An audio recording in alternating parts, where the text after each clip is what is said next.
सुबह के करीब 6 बजे थे। चारों ओर गहरा सन्नाटा फैला था। तभी शहर के सबसे पॉश इलाके में बने सरकारी बंगले का पिछला दरवाजा धीरे से खुला। बाहर निकली एसपी किरण सिंह, जिले की सबसे सख्त और बहादुर अफसर। उम्र कोई 32 साल, लेकिन आज वह अफसर नहीं, एक आम औरत जैसी लग रही थी। उन्होंने साधारण लाल सूती सलवार कमीज पहन रखी थी, पैरों में सादी सैंडल थी, बाल करीने से जुड़े में बंधे हुए थे और हाथ में स्टील का दूध का डिब्बा। अपनी पहचान, पर्स और रिवॉल्वर सब घर पर छोड़कर वह बिना गाड़ी और सुरक्षा के पीछे ही की गली से धीरे धीरे बाहर निकल गई। उनके दिमाग में बस एक ख्याल था, बस 5 मिनट का काम है, दूध लेकर आती हूं। असल में उनका रोज का रसोइया छुट्टी पर गया था और सुबह की चाय के बिना किरण का सिर फटने लगता था। उन्हें लगा चलो इसी बहाने थोड़ी ताजी हवा भी लग जाएगी और सालों बाद यह आम औरत बनकर सड़क पर चलने का मजा भी आ जाएगा। वह बस 5 मिनट के लिए किरण बनना चाहती थी। उन्हें क्या पता था कि यही 5 मिनट उनकी पूरी जिंदगी का, उनके पूरे सिस्टम का सबसे बड़ा सबक बनने वाले थे। गली के नुक्कड़ तक सब ठीक था, शांति थी, लेकिन जैसे ही वह मुख्य सड़क के मोड़ पर पहुंची, माहौल बदल गया। मोड़ पर एक पुलिस की जीप खड़ी थी। डायल शॉप वाली नहीं, बल्कि थाने की नीली जीप, और जीप के बोनट पर टेक लगाकर 3 पुलिस वाले खड़े थे। पहला था हवलदार राम बाबू, उम्र कोई 45 से 46, भारी भरकम शरीर, खाकी वर्दी के ऊपर के 2 बटन खुले थे, आंखें ऐसी लाल जैसे रात भर सोए ना हो या शायद कुछ और किया हो। दूसरा था सिपाही दीपक, नया लौंडा, 28 से 29 साल का, दुबला पतला, लेकिन अकड़ ऐसी जैसे जिले का मालिक यही हो। मुंह में चिंगम थी जिसे वह चबड़ चबड़ करके चबा रहा था। उसकी नजरें सड़क पर आने जाने वाली हर चीज का एक्सरे कर रही थी। और तीसरा था कांस्टेबल सुरेश, 33 साल का। वह थोड़ा संकोची लग रहा था। वर्दी तो ठीक ठाक थी, लेकिन चेहरे पर एक घबराहट थी, जैसे वह जानता हो कि वह गलत जगह, गलत लोगों के साथ फंसा है, लेकिन निकलने का रास्ता नहीं मिल रहा। तीनों से भयंकर शराब पी रखी थी। रात की गश्त खत्म हो चुकी थी, लेकिन घर जाने से पहले शायद इन लोगों ने ड्यूटी का तनाव कम करने के लिए देसी ठेके पर पूजा कर ली थी। जैसे ही किरण उस मोड़ से गुजरी, राम बाबू की नजरों ने उन्हें पकड़ लिया। एक अकेली औरत, हाथ में दूध का डिब्बा। इतनी सुबह राम बाबू के नशेड़ी दिमाग ने तुरंत हिसाब लगाया। अरे मैडम, राम बाबू ने भारी लड़खड़ाती आवाज में कहा। किरण रुकी, उन्हें लगा शायद रास्ता पूछना होगा। कहाँ जा रही हैं इतनी सुबह सुबह? राम बाबू ने कहा, और उसकी आंखों में एक अजीब सी चमक थी। किरण ने उनकी वर्दी देखी, उनकी लाल आंखें देखी। वह 1 सेकंड में समझ गई कि यह पुलिस वाले ड्यूटी पर नहीं, शिकार पर हैं। उन्होंने अपनी आवाज को जितना हो सके सामान्य रखा। दूध लेने जा रही हूं, डेयरी बस सामने ही है। दीपक चिंगम चबाते हुए उसने एक भद्दी सीटी मारी। अरे वाह, दूध पियोगी मैडम, हमें भी पिलाओ। किरण ने उसे घूर कर देखा। रास्ता दीजिए, मुझे देर हो रही है। किरण की आवाज में जो हल्का सा हुक्म था, वह दीपक को चुभ गया। उसे लगा एक मामूली सी औरत और मुझे अकड़ दिखा रही है। अरे तेवर तो देखो इसके। दीपक हंसा और राम बाबू को कोहनी मारी। राम बाबू उस्ताद लगता है, कोई बड़ी मैडम है, किसी नेता वेता की रखैल होगी जो इतनी अकड़ में है।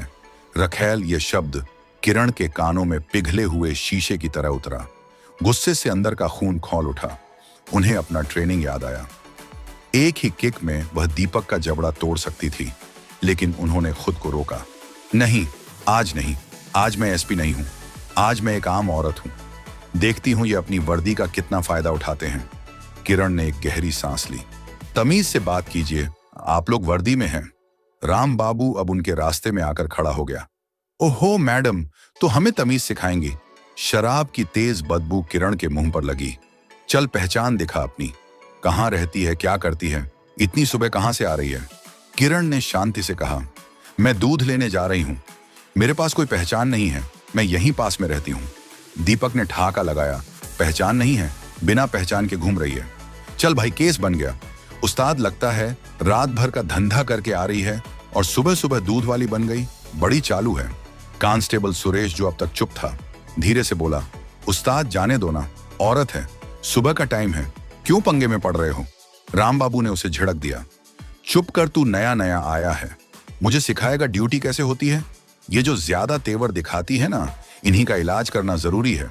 राम बाबू ने किरण की तरफ हाथ बढ़ाया। चल, या तो यहीं पहचान दे या थाने चल। किरण का गुस्सा 7वें आसमान पर था। हिम्मत कैसे हुई तुम्हारी मुझे छूने की? मैं एक नागरिक हूं, किसी अपराधी की तरह बात मत करो। नागरिक? दीपक जोर से हंसा। चल, ज्यादा नाटक मत कर, थाने ले चलते हैं, वहां इंस्पेक्टर साहब के सामने सारी हेकड़ी निकल जाएगी। किरण ने देखा कि अब बात हाथ से निकल रही है।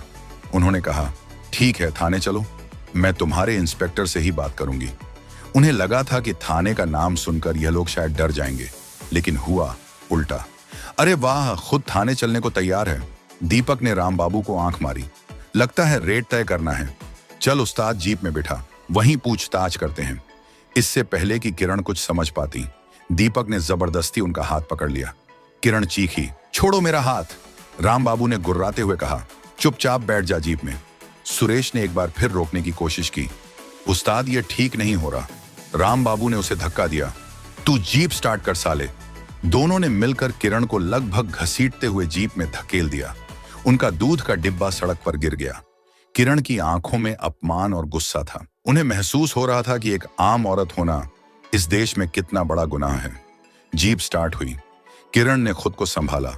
उन्होंने अपनी सलवार कमीज ठीक की। आंसू उनकी आंखों में थे, लेकिन उन्होंने उन्हें बाहर नहीं आने दिया। ठीक है बच्चों, खेल तुम लोगों ने शुरू किया है, खत्म मैं करूंगी। उन्होंने अपने दिमाग के घोड़े दौड़ा दिए। वह अब सबूत इकट्ठा करने लगी। उन्होंने राम बाबू का नाम, जो उसकी नेम प्लेट पर धुंधला सा दिख रहा था, और दीपक का चेहरा अपने दिमाग में स्कैन कर लिया। जीप का नंबर, थाने का रास्ता, सब कुछ। उन्होंने सोच लिया था आज अगर वह एसपी ना भी होती तो भी इन लोगों को सबक सिखाती, लेकिन अब जब वह एसपी थी तो वह सिर्फ इन्हें नहीं बल्कि उस पूरे सिस्टम को सबक सिखाएंगी जो ऐसे दरिंदों को वर्दी पहनाकर सड़कों पर खुला छोड़ देता है। जीप खड़खड़ाते हुए थाने के गेट से अंदर घुसी। दीपक ने किरण को जीप से लगभग धक्का देते हुए उतारा। चल अंदर आ। किरण शांति से अंदर चली गई। मुंशी ने, जो शायद सो रहा था, एक आंख खोलकर देखा और जम्हाई लेते हुए पूछा, कौन है बे दीपक? दीपक ने लापरवाही से कहा, अरे कुछ नहीं पंडित, एक मैडम है। ज्यादा जुबान चला रही थी उस्ताद। ले आए, पूछताछ करनी है।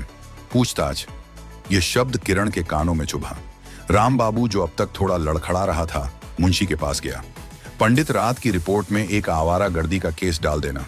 लिख दे, एक औरत संदिग्ध हालत में घूम रही थी। ठीक है, पंडित ने सिर हिला दिया। यह रोज का काम था। राम बाबू ने दीपक को इशारा किया, ले चल इसे अंदर। थाने के पिछले हिस्से में एक छोटा सा कमरा था। शायद वह रिकॉर्ड रूम जैसा कुछ था, जहां पुरानी पेटियां और टूटी कुर्सियां पड़ी थीं। वहां रोशनी भी कम थी। दीपक ने किरण को अंदर धकेला और दरवाजा बंद कर दिया। खट की आवाज के साथ बाहर से कुंडी लग गई। कमरे में अंधेरा था। बस एक छोटी सी खिड़की से सुबह की हल्की रोशनी छन कर आ रही थी। किरण को एक पल के लिए घबराहट हुई, एक असली घबराहट। अगर इन्होंने मुझे यहां बंद कर दिया, अगर इन्होंने। लेकिन वह एसपी किरण सिंह थी। उन्होंने अपनी सांसों पर काबू पाया। कुछ मिनटों बाद दरवाजा खुला। अंदर राम बाबू और दीपक आए। सुरेश बाहर ही खड़ा था। उसका चेहरा उतरा हुआ था। दीपक ने कमरे की बत्ती जलाई। एक पीला बल्ब टिमटिम करके जल उठा। हाँ तो मैडम। राम बाबू ने अपनी पैंट को एक बार फिर ऊपर खींचा और कमरे में पड़ी एक कुर्सी पर बैठ गया। अब बताएंगी आप कौन हैं, कहां से आई थी? बड़ी तेज जुबान है आपकी। किरण चुपचाप खड़ी रही। उनकी नजरें राम बाबू की आंखों में गड़ी थी। उनमें डर नहीं था, बल्कि एक अजीब सी ठंडक थी। दीपक, जो अब भी चिंगम चबा रहा था, किरण के पास आया। बोलती क्यों नहीं? अब क्या हुआ? मुंह में दही जम गया। किरण ने सिर्फ इतना कहा, दरवाजा खोलो और अपने इंस्पेक्टर को बुलाओ। इंस्पेक्टर को बुलाओ। दीपक हंस पड़ा। अरे वाह, देख उस्ताद, ये तो इंस्पेक्टर को आर्डर दे रही है। लगता है सच में कोई बड़ी तोप है। राम बाबू भी भद्दे तरीके से हंसा। तोप है तो अब चलेगी। देख दीपक, मैडम से तमीज से पूछ कि सेटिंग क्या होगी। दीपक ने अपनी जेब से चिंगम का पैकेट निकाला। देखो मैडम, साफ साफ बात करते हैं। सुबह का टाइम है, हमें भी घर जाना है, तुम्हें भी धंधे पर जाना होगा। जो भी कमाई की है उसमें से थोड़ा हिस्सा हमें दे दो, हम छोड़ देंगे। नहीं तो रात भर का केस बनेगा, कोर्ट कचहरी के चक्कर काटती रहोगी। किरण की आंखों में गुस्सा उबल रहा था। तुम्हें पता नहीं है कि तुम किससे बात कर रहे हो? दीपक ने ताली बजाई। अरे वाह, फिर वही डायलॉग। लगता है कोई फिल्म की हीरोइन है। कौन सी फिल्म चल रही है बे उस्ताद? सिंघम। ये सिंघम नहीं, राम बाबू खड़ा हुआ और अब उसकी नीयत साफ झलक रही थी। ये एक डर्टी पिक्चर है। वो किरण की तरफ बढ़ा। देख छोरी, दो रास्ते हैं, या तो चुपचाप 5,000 रुपए निकाल, या फिर उसने अपना गंदा हाथ किरण के कंधे की तरफ बढ़ाया। हाथ नीचे रखो हवलदार। किरण की आवाज इतनी ठंडी और तेज थी कि राम बाबू का हाथ हवा में ही रुक गया। लेकिन राम बाबू नशे में था। तू मुझे रोकेगी? साली, तेरी औकात क्या है? आज तुझे बताता हूं पुलिस क्या होती है।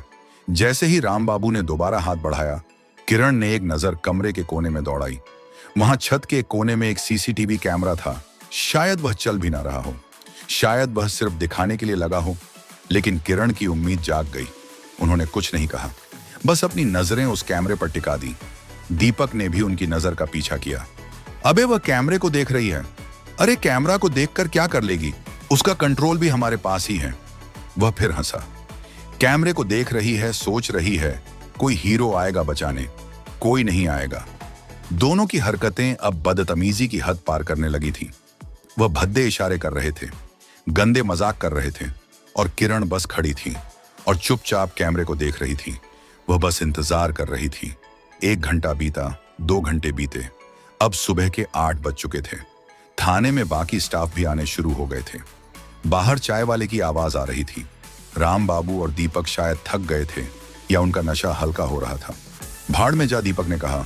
उस्ताद, इसे यहीं बंद रखो, जब अक्ल ठिकाने आएगी तब अपने आप ही सेटिंग कर लेगी। चल चाय पीते हैं। वह दोनों बाहर निकल गए। दरवाजा फिर से बाहर से बंद हो गया। किरण सिंह जिले की एएसपी अपने ही एक थाने के गंदे रिकॉर्ड रूम में 3 घंटे से बंद थी। लगभग 9 बजे इंस्पेक्टर मनोहर थाने में दाखिल हुए। मनोहर एक टिपिकल सरकारी मुलाजिम था, ना ज्यादा ईमानदार ना ज्यादा बेईमान, बस नौकरी कर रहा था। उसे सुबह सुबह की चिकचिक बिल्कुल पसंद नहीं थी। वो अपनी कुर्सी पर आकर बैठा ही था कि उसका सिपाही चाय लेकर आया। मनोहर ने जम्हाई लेते हुए पूछा, और सब ठीक ठाक? जी सर, सब शांत है। बस वो राम बाबू और दीपक रात में गश्त से एक औरत को लाए हैं, कह रहे थे। जुबान लड़ा रही थी। मनोहर ने चाय का घूंट भरा। कौन औरत? कोई चोर उचक्की है? पता नहीं सर, कोई लोकल ही होगी, कह रही थी दूध लेने जा रही थी। दीपक ने उसे पीछे रिकॉर्ड रूम में बिठा रखा है। मनोहर ने कंधे उचकाए। ठीक है, बाद में देखता हूं, पहले ये फाइलें निपटा लूं। उसे लगा रोज का मामला है। राम बाबू और दीपक ऐसे मामले लाते रहते थे और बाद में 100 से 200 रुपए लेकर रफा दफा कर देते थे। मनोहर इस कमाई में हिस्सा नहीं लेता था, लेकिन वह उन्हें रोकता भी नहीं था। वह अपनी फाइलों में डूबा ही था। तभी थाने का लैंडलाइन फोन बजा। मनोहर ने चिढ़कर फोन उठाया। हाँ, थाना सदर बाजार, इंस्पेक्टर मनोहर। दूसरी तरफ से जो आवाज आई वह किसी लोकल आदमी की नहीं थी, वह सदी हुई भारी आवाज सिटी कंट्रोल रूम के इंचार्ज की थी। इंस्पेक्टर मनोहर, मैं डीएसपी हेडक्वार्टर बोल रहा हूं। मनोहर सीधा होकर बैठ गया। जी सर। जय हिंद सर। मनोहर, एसपी मैडम का फोन सुबह 6 बजे से नॉट रीचेबल जा रहा है। क्या वे आपके इलाके में किसी रेड पर हैं? कोई जानकारी है? मनोहर का दिल धक से हुआ। SP madam? नहीं सर, मेरे इलाके में मुझे तो कोई जानकारी नहीं है। डीएसपी की आवाज में तनाव था। हमने उनका फोन ट्रेस किया था, उनकी आखिरी लोकेशन आज सुबह 7 बजे तुम्हारे थाने के पास वाले टावर पर मिली है। उसके बाद फोन बंद है। मनोहर का गला सूख गया। मेरे थाने के पास? सर हाँ, और उनका सिक्योरिटी स्टाफ बता रहा है कि वह सुबह सादे कपड़ों में बिना बताए बंगले से निकली थी, शायद वॉक पर। जरा अपने कांस्टेबलों से पता करो, उन्हें कोई अज्ञात महिला या कुछ संदिग्ध दिखा हो तो। मनोहर का दिमाग सुन्न हो गया। अज्ञात महिला सुबह 7 बजे जुबान लड़खड़ा रही थी। राम बाबू और दीपक रिकॉर्ड रूम है। भगवान नहीं, ये नहीं हो सकता। मनोहर के हाथ कांपने लगे। उसके हाथ से फोन छूट गया। कड़क की आवाज के साथ रिसीवर जमीन पर गिर गया। पसीने की बूंदें उसकी कनपटियों से बहकर कॉलर तक पहुंच गई। वह अपनी कुर्सी से ऐसे उठा जैसे उसे बिच्छू ने डंक मार दिया हो। वह चिल्लाया। वह औरत जो सुबह लाए थे कहां है? दीपक, जो बाहर चाय पी रहा था, भाग कर आया। सर, कौन सी औरत? वो तो पीछे कमरे में है। मनोहर का चेहरा पीला पड़ गया था। कौन से कमरे में? सर, रिकॉर्ड रूम में। मनोहर भागा। उसके पैरों के नीचे से जमीन खिसक गई थी। मर गए। आज तो सस्पेंड होना पक्का है। वह भी अगर जिंदा बचा तो। वो रिकॉर्ड रूम की तरफ भागा। जेब से चाबियों का गुच्छा निकालते हुए मनोहर ने कांपते हाथों से रिकॉर्ड रूम का ताला खोला, खट करके दरवाजा खोला। अंदर पीली बत्ती की रोशनी में वही लाल सलवार कमीज पहने औरत खड़ी थी। शांत, एकदम शांत, लेकिन उसकी आंखें शांत नहीं थीं। वह जल रही थी। मनोहर ने उसे देखते ही पहचान लिया। हालांकि उसने किरण सिंह को हमेशा वर्दी में ही देखा था, लेकिन वह चेहरा, वह तेवर, वह कैसे भूल सकता था। मैडम, मनोहर की जुबान लड़खड़ा गई। आप यहां? दीपक जो पीछे खड़ा था, उसका मुंह खुला का खुला रह गया। उसकी चिंगम मुंह से गिर पड़ी। सर, यह एसपी मैडम है।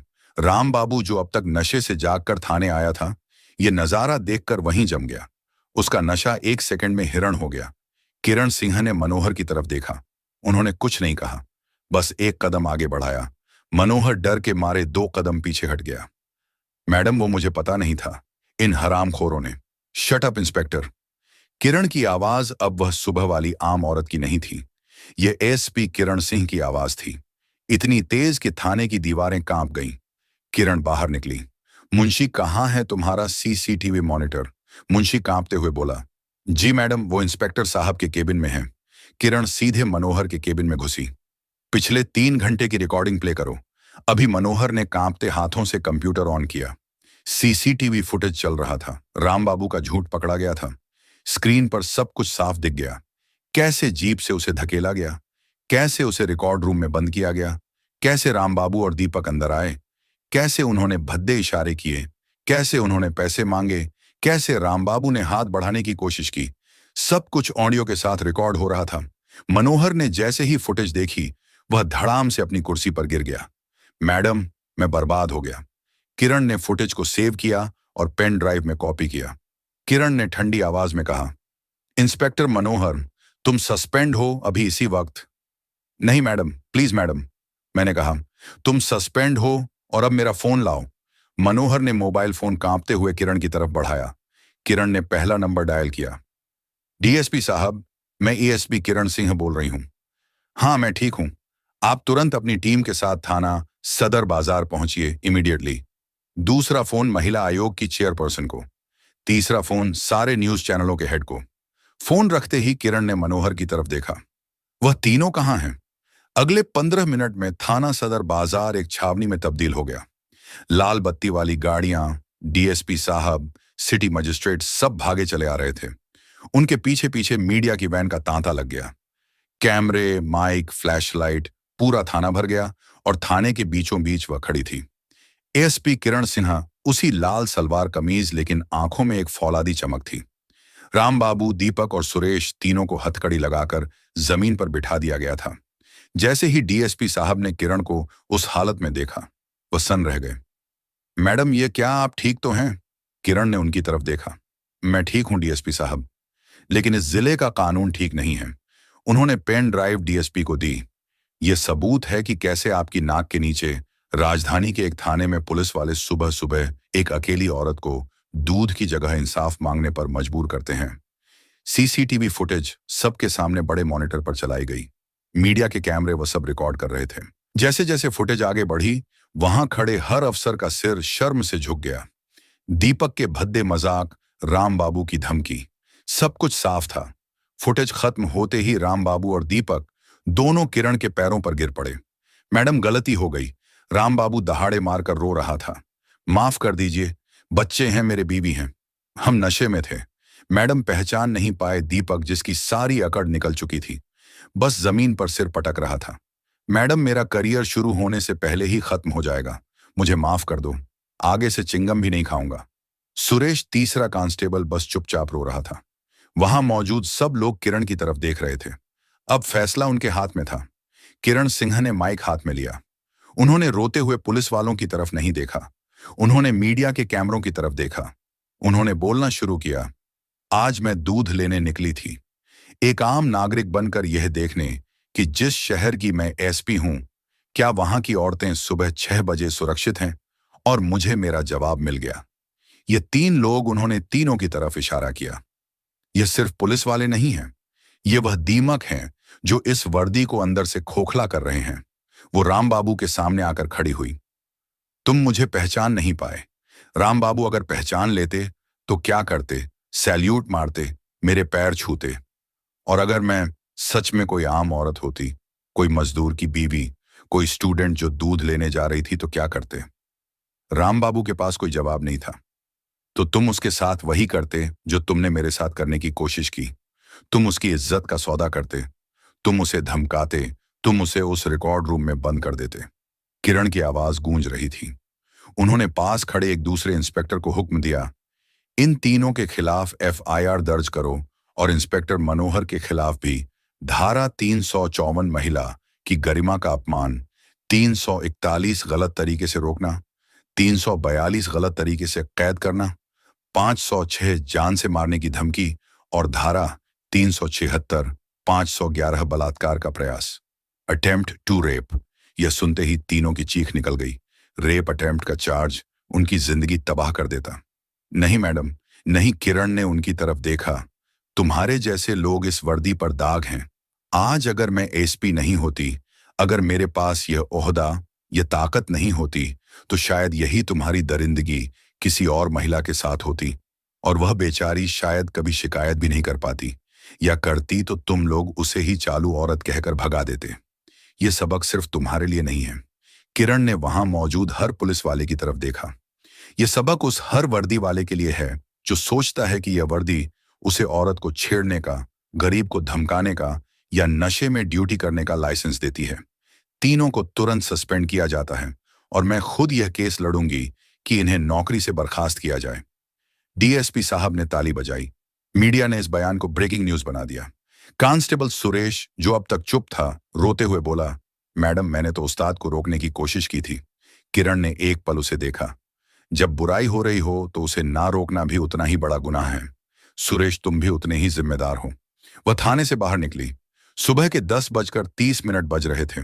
सूरज अब आसमान में तप रहा था। वह अपनी सरकारी जीप में नहीं बैठी।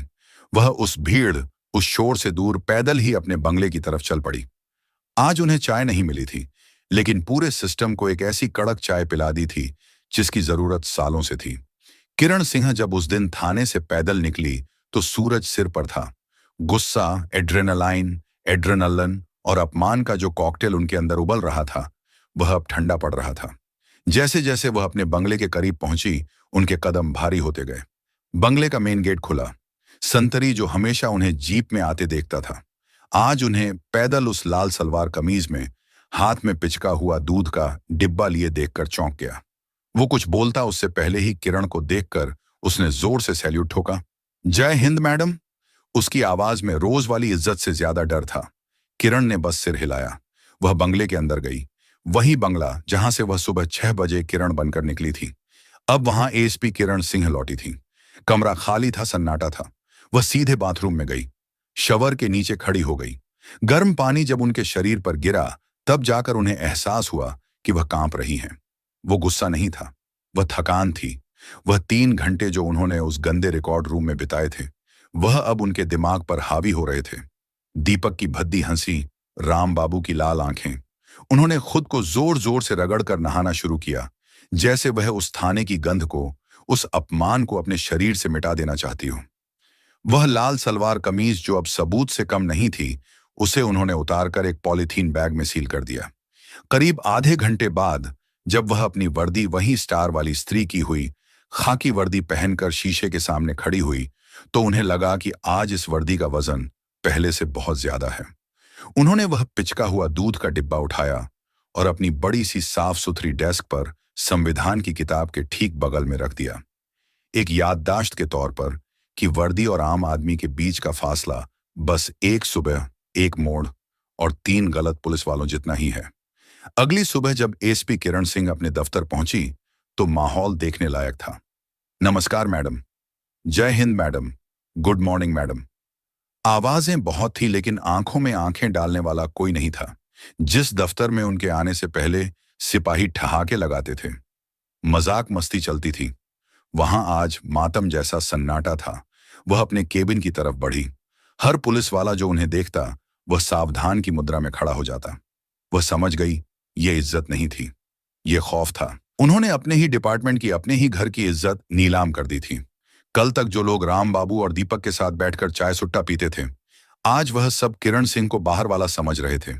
एक लेडी अफसर जिसने अपने ही भाइयों को फंसा दिया। वो केबिन में बैठी फाइलें पढ़ना शुरू की। दोपहर में उनके पास एक कॉन्फिडेंशियल कॉल आई। लाइन पर थे डीएम साहब, पुराने अफसर। किरण। आवाज बहुत मीठी थी। कैसी हो बेटा? ये बेटा शब्द किरण को हमेशा खटकता था। जी सर, मैं ठीक हूं सर।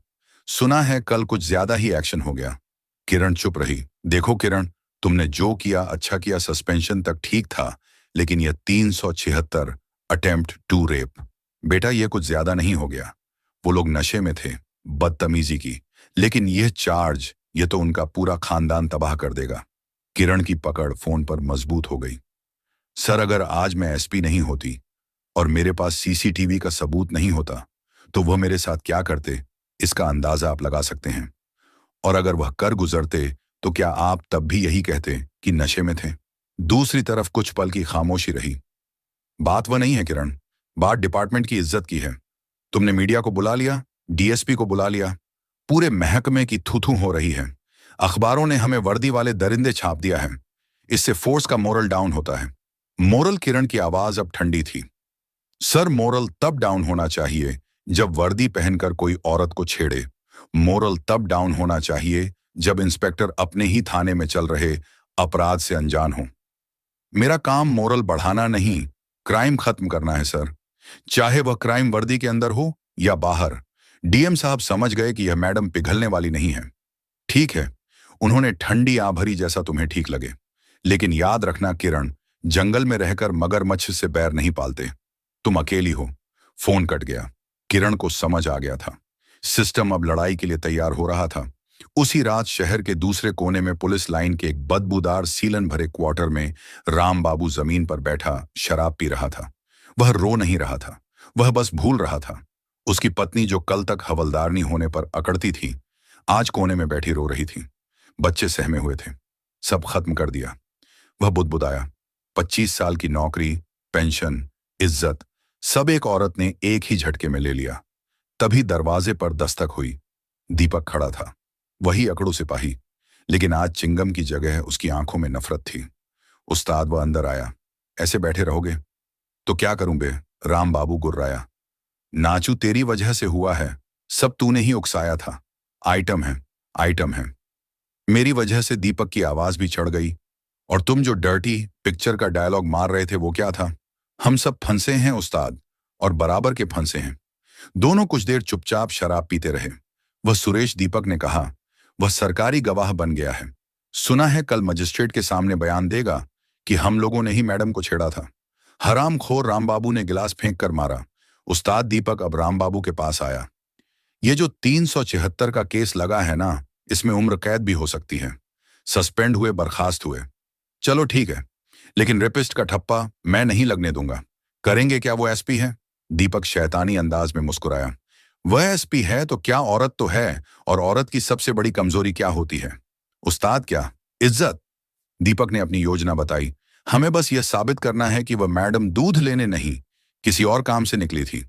उसका कैरेक्टर ढीला है। वो उस रात किसी से मिलने जा रही थी। हमने उसे संदिग्ध हालत में पकड़ा तो उसने एएसपी होने का रोब दिखाकर हम पर ही झूठा रेप का केस डाल दिया। रामबाबू की बुझी आंखों में चमक आई। लेकिन सबूत, सबूत बनाए जाते हैं। उस्ताद, पता करो उस मैडम का कोई पुराना दोस्त, कोई चक्कर कोई तो होगा। बस एक चिंगारी चाहिए। मीडिया जो आज उसे देवी बना रही है, कल उसे ही डायन बनाकर नोचेगी। नशे में डूबे दो शैतानों ने अपनी वर्दी खोकर अब एक औरत की इज्जत पर कीचड़ उछालने का प्लान बना लिया था। अगले कुछ दिन किरण के लिए बहुत मुश्किल थे। उन्हें सिस्टम का असहयोग दिखने लगा था। उन्होंने एक बड़े स्मगलिंग रैकेट को पकड़ने के लिए एक टॉप सीक्रेट ट्रेड प्लान की। सिर्फ उनके और उनके सबसे भरोसेमंद डीएसपी के बीच यह बात थी। लेकिन जब किरण की टीम बताई हुई जगह पर पहुंची तो गोदाम खाली था। स्मगलर पहले ही निकल गए थे। किरण समझ गई, रेड की जानकारी लीक हुई थी। उनके अपने ही दफ्तर से यह पहला हमला था। उन्हें फेल साबित करने की कोशिश, यह दिखाने की एक लेडी एसपी बस मीडिया में ड्रामा कर सकती है। असल पुलिसिंग इसके बस की नहीं। किरण ने अपने दफ्तर में अपने सारे स्टाफ को देखा। उसे नहीं पता था कि कौन उसका है और कौन डीएम के मगरमच्छ। वह अकेली पड़ गई थी। उसी शाम जब वह अपने दफ्तर में अकेली बैठी उस फेल रेप की रिपोर्ट पढ़ रही थी, उनका पर्सनल मोबाइल बजा। एक अनजान नंबर था। हेलो मैडम, मैं सुरेश बोल रहा हूं। आवाज कांप रही थी। वो वही तीसरा कांस्टेबल था। सुरेश बोलो। किरण की आवाज सख्त थी। मैडम, मुझे माफ कर दीजिए, मैंने मजिस्ट्रेट को सब सच बता दिया है। लेकिन मैडम, अपनी जान बचा लीजिए। क्या मतलब? मैडम, राम बाबू और दीपक वो लोग ठीक नहीं हैं। वह आपकी इज्जत पर हमला करने वाले हैं। वो आपके कैरेक्टर पर कीचड़ उछालने के लिए झूठे गवाह तैयार कर रहे हैं। वह कह रहे हैं कि आप उस सुबह किसी आशिक से मिलने जा रही थी। किरण की सांस एक पल के लिए रुकी। वह कह रहे हैं कि केस को इतना गंदा कर देंगे कि आप खुद ही केस वापस ले लेंगी। मैडम, प्लीज अपना ध्यान रखना। खट से फोन कट गया। किरण ने फोन नीचे रखा। कमरा बिल्कुल शांत था। वह समझ गई, यह लड़ाई अब सिर्फ उन 3 पुलिस वालों से नहीं थी। ये उस पूरी सोच से थी जो एक औरत को सबक सिखाने के लिए हमेशा उसकी इज्जत पर ही वार करती है। उन्होंने सामने रखे उस पिचके हुए दूध के डिब्बे को देखा। उनकी आंखों में आंसू नहीं थे। इस बार एक अलग तरह की आग थी। उन्होंने इंटरकॉम उठाया। शर्मा, उनका सबसे भरोसेमंद रिटायरमेंट के करीब आया एक हवलदार। जी मैडम।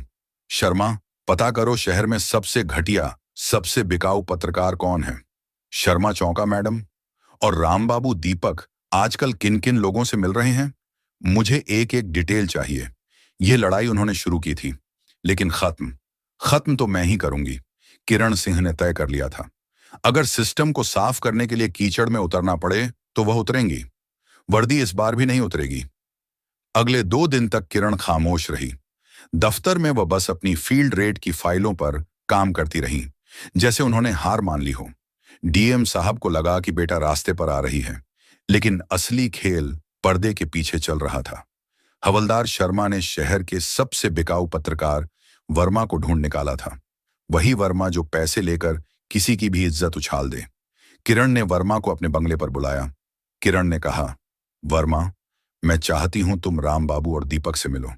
उन्हें कहो कि तुम एएसपी किरण सिंह के कैरेक्टर पर एक मसालेदार स्टोरी छापने को तैयार हो, बशर्ते तुम्हें सबूत और पैसा मिले। वर्मा चौंक गया। मैडम, आप अपने ही खिलाफ? हाँ, उन्हें बस ये यकीन दिलाओ कि तुम बिकाऊ हो। ये एक छोटा सा बटन कैमरा है, सब रिकॉर्ड होना चाहिए। अगली शाम शहर के एक अंधेरे बार में वर्मा राम बाबू और दीपक के साथ बैठा था। राम बाबू ने शराब का घूंट भरा। देखा वर्मा, हम कह रहे थे ना, वह मैडम दूध लेने नहीं, अपने किसी आशिक से मिलने जा रही थी। हमने रंगे हाथ पकड़ लिया तो हम पर ही झूठा रेप का केस डाल दिया। हवलदार वर्मा ने पूछा, सबूत क्या है? सबूत हम देंगे। दीपक ने 50,000 रुपए की गड्डी मेज पर रखी। ये ले एडवांस। और सबूत? अरे 2 गवाह हम खड़े कर देंगे जो कहेंगे कि उन्होंने मैडम को एक गाड़ी से उतरते देखा था। बस तू छाप दे। हमें उस 376 के चार्ज से बचना है।